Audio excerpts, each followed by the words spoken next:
Amigos da Fórmula 1, Fernando Alonso entrou no AMR 26 na sexta-feira de manhã em Suzuka e sentiu uma coisa que não sentia desde antes dos testes de pré-temporada. Nada. Nada de vibração forte no volante. Nada de dormência nos dedos. Nada daquela sensação física de que em algum momento ele teria que parar. O carro parecia normal. E isso, no caso da Aston Martin em 2026, já era uma notícia enorme, porque a equipe passou o começo da temporada inteira lutando contra um problema de vibração tão sério que já tinha provocado abandono, falta de peças e até alerta interno sobre risco físico para os pilotos. Então, quando Alonso disse, depois do treino, que quase não havia vibração, aquilo chamou atenção na hora.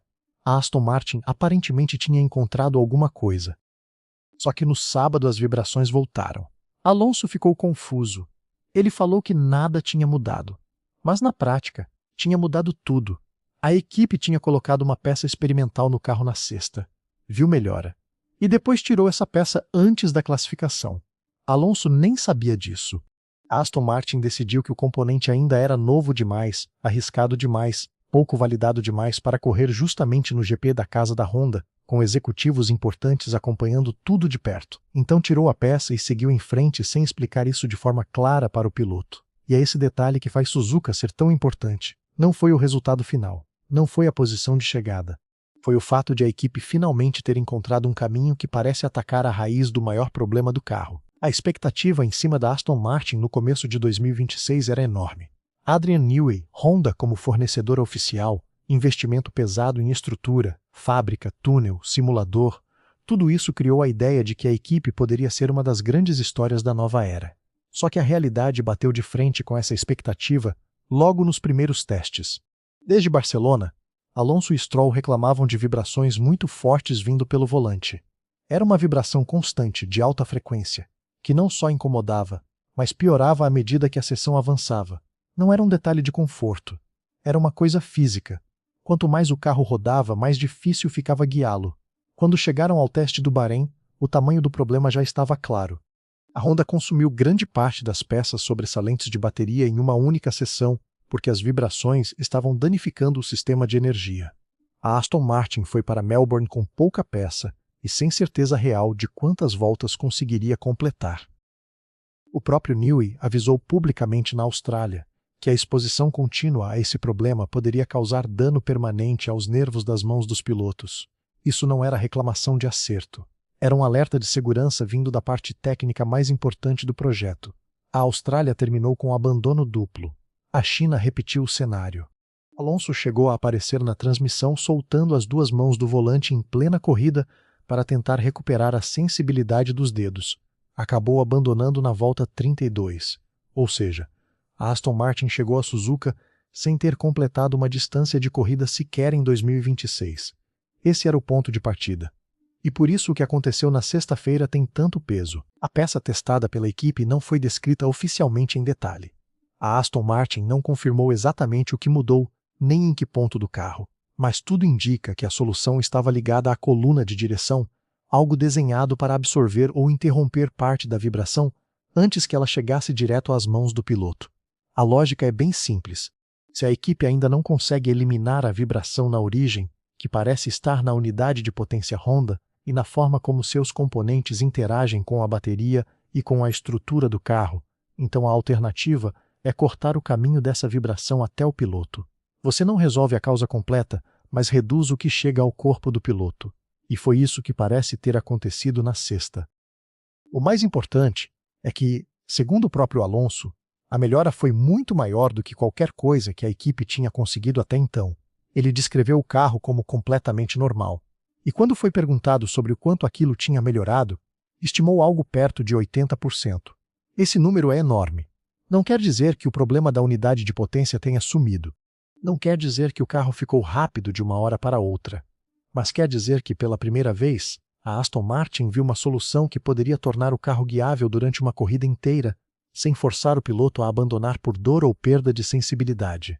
E esse é o primeiro passo antes de qualquer outra coisa. Antes de pensar em performance, o carro precisa ser dirigível. A decisão de tirar a peça antes da classificação mostra exatamente onde a equipe está hoje. O componente não saiu porque fracassou. Saiu porque funcionou bem o bastante para assustar a equipe com o risco de colocá-lo na corrida sem validação. Mike Crack confirmou isso de forma bem direta. Eles testaram uma contramedida, viram uma pequena melhora, mas não puderam correr com ela. A lógica é clássica de Fórmula 1. Uma peça nova pode funcionar em treino e falhar em condição real de GP. E, para Aston Martin, um abandono por quebra dessa peça diante da Honda em Suzuka seria pior do que correr ainda com vibração. Então a equipe fez a escolha conservadora. Tirou a solução do carro. O problema é que Alonso não sabia. Ele entrou na classificação sentindo novamente a vibração e pensando que nada tinha mudado.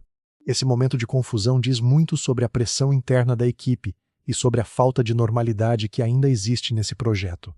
O intervalo de 5 semanas até Miami, criado pelo cancelamento do Bahrein e da Arábia Saudita, virou então a janela mais importante da Aston Martin desde o começo da temporada. Não porque a equipe vai inventar uma solução do zero, mas porque ela já tem a solução experimental nas mãos. Os dados da sexta-feira em Suzuka já existem. O efeito foi medido. O que falta agora é transformar aquilo em algo confiável o bastante para correr. E é por isso que a fala de Crack depois do Japão tem peso. Ele disse que está bastante confiante de que, em Miami, a Aston Martin já pode dar um passo que faça o assunto vibração deixar de dominar toda a conversa sobre o AMR26. Isso é importante porque, até aqui, a equipe passou o começo do ano inteiro administrando expectativa para baixo.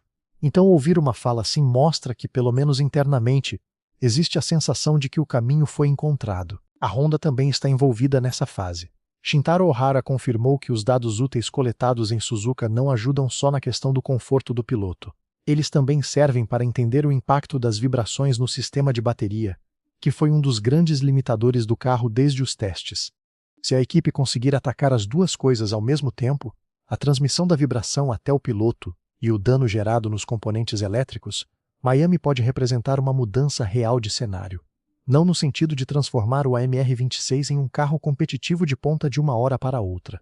Essa diferença de performance continua existindo. O Aston segue entre os carros mais lentos do grid, mas um carro que consegue completar uma corrida inteira sem machucar o piloto e sem destruir o próprio sistema elétrico é um carro que finalmente pode começar a se desenvolver de verdade. E acho que esse é o ponto central. Suzuka não foi o momento em que a Aston Martin resolveu sua temporada. Suzuka foi o momento em que a equipe encontrou evidência de que talvez exista um caminho para começar a resolvê-la. Isso é diferente. Muito diferente. A solução existe. Os dados são promissores. A confiança interna cresceu. Mas ainda estamos falando de uma previsão, não de uma confirmação. E numa equipe que errou a leitura do próprio cronograma de recuperação mais de uma vez nesse começo de 2026, o único teste real continua sendo a pista. Então Miami virou mais do que a próxima corrida para a Aston Martin. Miami virou o ponto em que a equipe precisa mostrar que o que apareceu na sexta-feira de Suzuka não foi um alívio passageiro. Precisa mostrar que consegue transformar uma ideia promissora em uma peça confiável. Precisa mostrar que Alonso vai conseguir finalmente guiar o carro sem sofrer fisicamente. E a partir daí, só então a Aston pode começar a falar de evolução real de performance. Porque até agora, ela ainda estava presa no primeiro obstáculo de todos, fazer o carro sobreviver ao próprio problema.